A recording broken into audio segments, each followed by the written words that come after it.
தொழிலாளியுடைய கண்ணீர் துடைப்பதற்காகத்தான் தொழிலாளிக்காகவே இங்கே பொறியியல் கல்லூரி மருத்துவக் கல்லூரியில் இடம் வழங்கலாம் என்ற ஒரு வரலாற்றை தமிழகத்திலே முதல் படைத்த தலைவர் புரட்சித் தலைவர் எம்ஜிஆர்.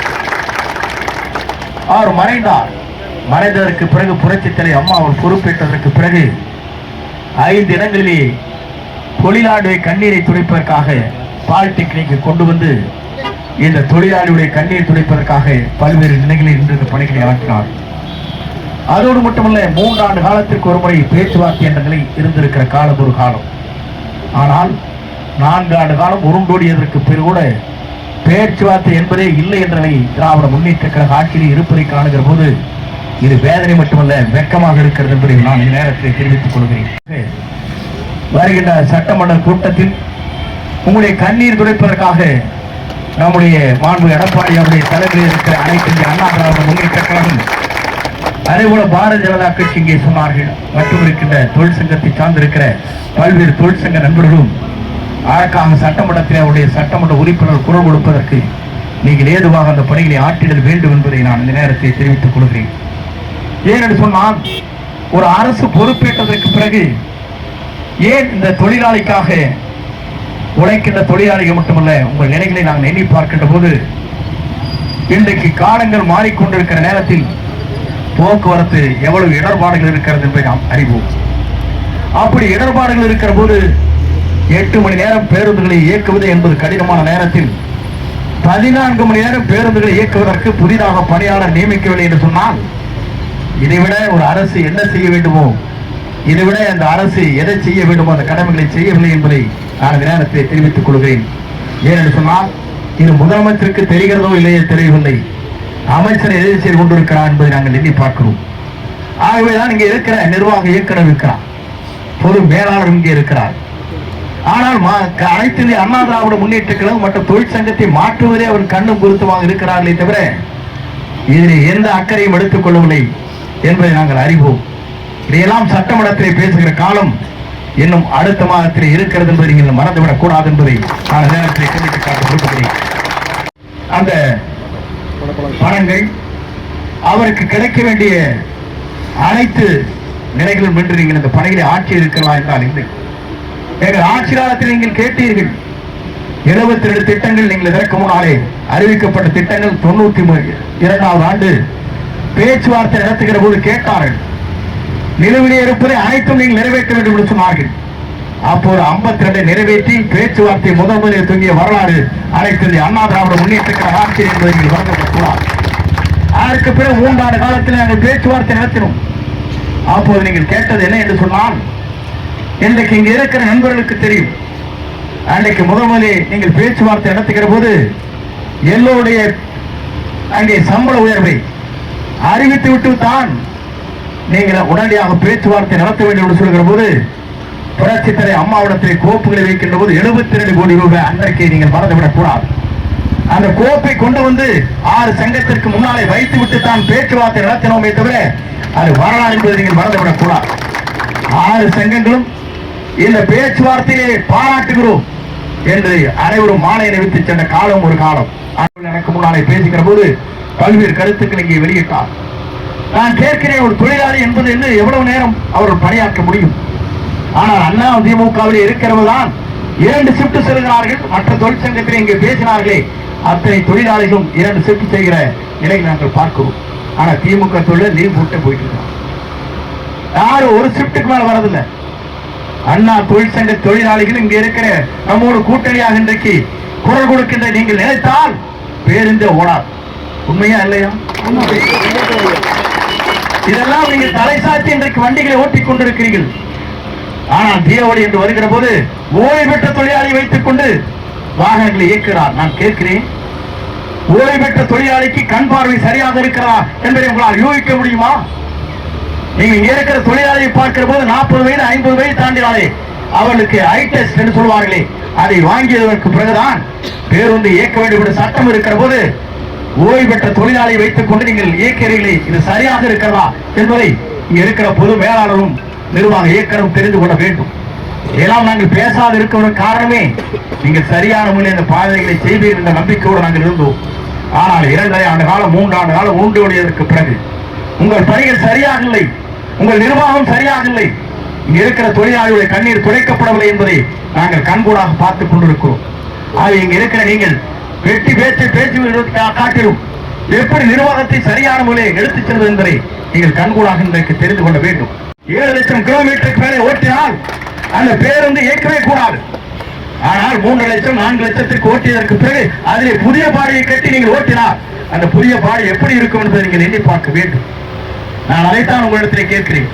இதெல்லாம் எனக்கு சட்டமன்றத்திலே குரல் கொடுக்க போகிறோம். நீங்கள் கவலைப்பட தேவையில்லை. எந்தெந்த வாகனம் எப்படி நீங்கள் பழைய வாகனத்தை இயக்கிக் கொண்டிருக்கிறீர்கள் என்பதை நாங்கள் பட்டியலிட்டு உங்களிடத்திலே காட்டப் போகிறோம். ஏனென்று சொன்னால் இதெல்லாம் எங்களுக்கு தெரியும். தெரிந்தாலும் நாங்கள் அமைதியாக இருக்கிறோம் என்பதை நீங்கள் நினைத்துவிடக் கூடாது.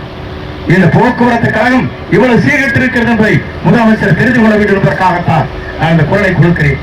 ஏனென்று சொன்னால் இங்க இருக்கிற நண்பர்களுக்கு தெரியும், போக்குவரத்து கழகத்தில் இருக்கிற பேருந்து இயக்குவது எவ்வளவு கடினம் என்பது தெரியும். அப்படித்தான் இருக்கிறது. உயிரை பிடித்து வைத்து இந்த பேருந்து இயக்க நிலை போக்குவரத்து தொழிலாளிக்கு இருக்கிறது. அது மட்டுமல்ல, இங்கே டிக்கெட் வாங்க வேண்டும். சில நேரங்களில் டிக்கெட் கொடுத்தால் வேண்டாம் என்று சில பேர் சொல்கிறார்.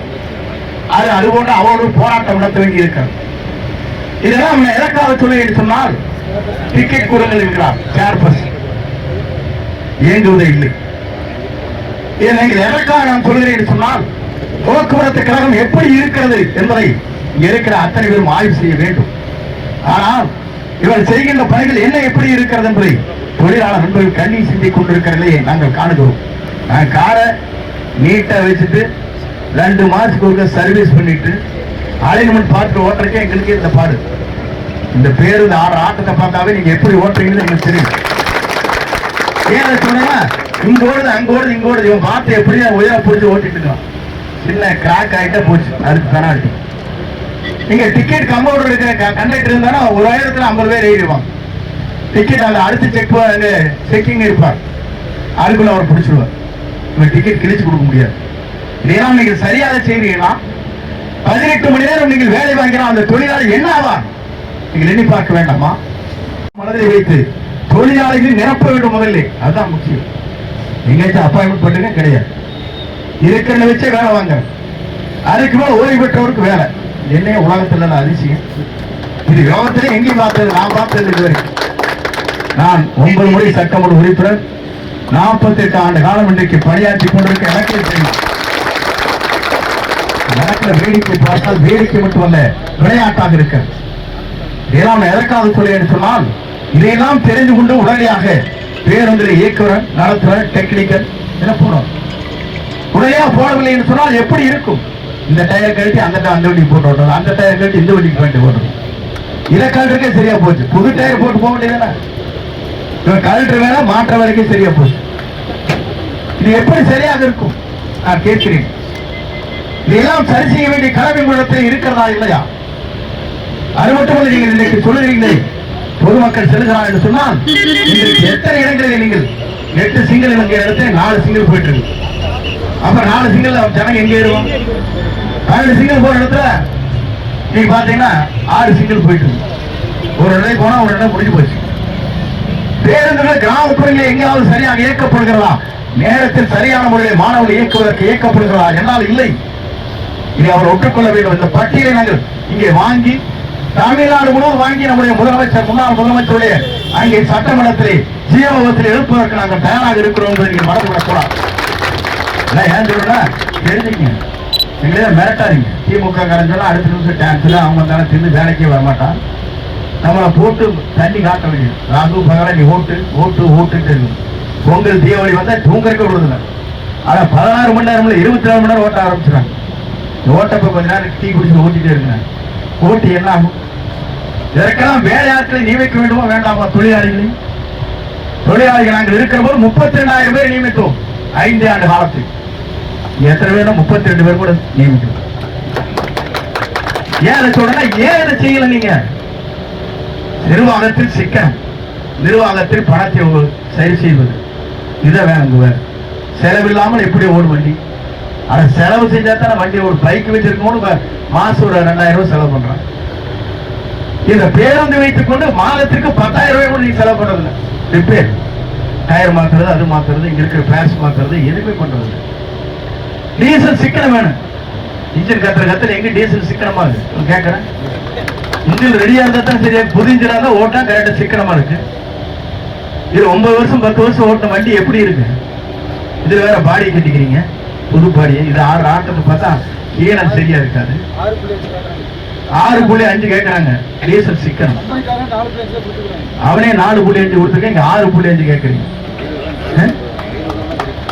கயிறு கொண்டு போனவனே கிடைக்கும் 6.5. வண்டியில வச்சு ஓட்ட முடியாது. இதெல்லாம் ஏன் சொல்றேன்னா, தென்னார் சொல்றாரு அவர் வண்டியில 4க்கு ஓடுதான். அவருக்கு பஸ் ஓடிட்டு இருக்காரு. 4, 5 நாளைக்கு வர மாட்டேங்க. 4 கிலோமீட்டர் வர தென்னார் பஸ் சொல்றேன். 6, 5 கேட்கிறேன். என்னடா கொடுங்க.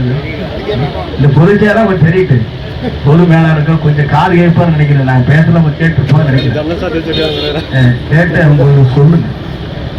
நீங்களே இந்த மாதிரி பண்ணீங்கன்னா நாங்க என்ன பண்ணுவோம்னு உங்களுக்கு தெரியாது. சட்டமன்றம் ஒன்று இருக்குது, எப்படி நாங்கள் குரல் கொடுப்போம் என்பது உங்களுக்கு தெரியாது. நான் குரல் கொடுக்க அவங்க நிலைமை என்னன்னு தெரியாது. நீங்க எப்படி இந்த கார்பரேஷன் எப்படி குறைப்பு வச்சிருக்கீங்கன்னு தெரியும். ஆக இதையெல்லாம் எடுத்து சொல்லுகின்ற நிலையாக நீங்கள் இருந்து விடக்கூடாது. இனியாவது உடனடியாக பேச்சுவார்த்தை 20ஆம் தேதி கொடுத்திருக்காங்க. கொடுத்ததுக்கு அப்புறம் 5 நாள் கழிச்சாவது பேச்சுவார்த்தை துவங்கும். அரே உங்களுடைய அமைச்சரிடத்திலே சொல்லுங்கள், உடனடியாக பேச சொல்லுங்கள். எல்லா தொழிற்சங்கத்தையும் அழைக்க சொல்லுங்கள். தொழிற்சங்கத்துடைய உணர்வுகளை புரிந்து கொண்டு அதற்காக பணியாற்றுவதற்கு அரசிடத்தில் நிதியை பெறுங்கள். அதான் முக்கியம். 1,25,000 தொழிலாளர்கள் கடந்து 1,25,000 பேர்கள் பணியாளர் இங்கே பணியாற்றுகிறார். இதுல டிஏ 92,000 தொழிலாளிக்கு அகவலைப்படி நிலுவையில் கிடைக்காமல் இருக்கிறோம். இதெல்லாம் நாங்க அப்ப தேர்டு பென்ஷன் கொடுத்தோம். பெனிஃபிட் உலகத்திலே கிடையாது. தொழிலாளிக்கு முதல் தேர்டு பெனிஃபிட். இதெல்லாம் காதலியை கொஞ்சம் வாங்கி கிட்டத்தட்ட ஓய்வு பெற்ற 16,000 தொழிலாளிக்கு நடத்துனருக்கு இன்னைக்கு வரைக்கும் எதுவும் கொடுக்கும் டெக்னிக்கல் ஸ்டாஃப். இதெல்லாம் ஏன் சொன்னா, இவர்களுக்கு கொடுக்க வேண்டிய தொகைகள் சரியான முறையில் வழங்கப்படவில்லை என்று இங்கே சொல்லப்பட்டிருக்காங்க. ஏறத்தாழ இந்த தொழிற்சங்கம் எவ்வளவு நஷ்டத்திலே இருக்கிறது என்பது நாளைக்கு அமைச்சர் சொல்லணும். அதுக்கு ஏதாவது அரசிடத்திலிருந்து வரிசைக்கு ஒரு 2,000 கோடி வாங்கி சீர் செய்து சிறப்பான முறையில் செய்யப்பட வேண்டும். இந்த வேலையை எடுக்கிற அப்புறம் வாரிசு எடுப்போம். நீ வாரிசு போயிட்டு உனக்கே ஒண்ணு கிடையாதுங்கிறாங்க. அப்புறம் அரசியல் உனக்கே கோயில்தான், உனக்கே கொடுக்க வேண்டிய எந்த பெனிஃபிட் கொடுக்கறதையும் முடிவாயிடுச்சு. அப்புறம் உனக்கு வாரிசுக்கு எங்க வேலை போய் கொடுக்குற? நம்ம ஆட்சியில் கொடுத்தாங்கிறது பேரு அது ஓடிட்டு இருக்கு. அது சொன்னதுனால நான் சொல்றேன். உனக்கே ஒண்ணு இல்லைங்கிற போது ஒன்னொருத்தருக்கு தான் திருப்பதி போயிட்டு வரணும். ஏன் இதை சொல்கிறேன் சொன்னால், நீங்கள் விழிப்போடு இருங்கள், ஒற்றுமை உணர்வோடு இருங்கள். அப்போதான் வெற்றி பெற முடியும். நான் எனக்கு பேசிட்டு போறேன், நான் பேசிட்டு போறேன். எனக்கு தொழிற்சங்கத்தில் இல்லை, சட்டமன்றத்தில் குரல் கொடுக்கலாம். ஆனால் இதை இயக்க வேண்டியது, இதை செயல்படுத்த வேண்டியது நீங்கள் ஒற்றுமை உணர்வோடு செயல்படுத்தினால் மட்டும்தான் வெற்றிகரமாக முடிக்க முடியுமே தவிர, உங்கள் தொழிற்சங்கம் மட்டும் எல்லா தொழிற்சங்கம் கூப்பிடுங்க, வரை வச்சு வழினா அப்புறம் அவங்க ஆப்ஷன் ஆகிறாங்க. ஆட்டோமேட்டிக்காக மக்கள் எடுத்துங்க, தொழிலாளி எடுத்துங்க. எல்லோரையும் அழையுங்கள். அழைத்து பேச்சுவார்த்தை என்கிற போது முதல்ல நீங்கள் இருந்து இந்த காரியங்களை முதலே நீங்க சொல்லிவிட்டு பேச்சுவார்த்தை துவங்கள் என்று சொல்லுங்கள். எங்களை சொன்னாங்களே 92 புதுசா உட்காந்து, அப்ப எனக்கு ஒண்ணுமே தெரியல. 92 உட்காந்து 57 பழைய அறிவிக்கப்பட்ட திட்டங்களை நீங்க அறிவிச்சுட்டு சொல்லுங்க. எல்லாரையும் உட்கார வச்சு பேசி 52 அறிவிச்சதுக்கு அப்புறம் பேச்சுவார்த்தைக்கு வந்தாங்க. இப்பெல்லாம் அவன் வாயை திறக்கிறது என்னன்னே தெரியல. ஜீம்பும் போவது இவங்கிட்ட வர வேண்டியது 4 காரியத்தை எம்டிக்கிட்டு ஜிஎம் செஞ்சுட்டு போயிடாடி வேலை முடிஞ்சு அவங்க இப்படியே இருக்காது. நாம தான் முட்டி தாயத்தை வண்டி ஓட்டிட்டு நினைக்கிறது. நான் கேட்கிறேன், இதெல்லாம் ஏன் நீங்கள் சரி செய்யவில்லை?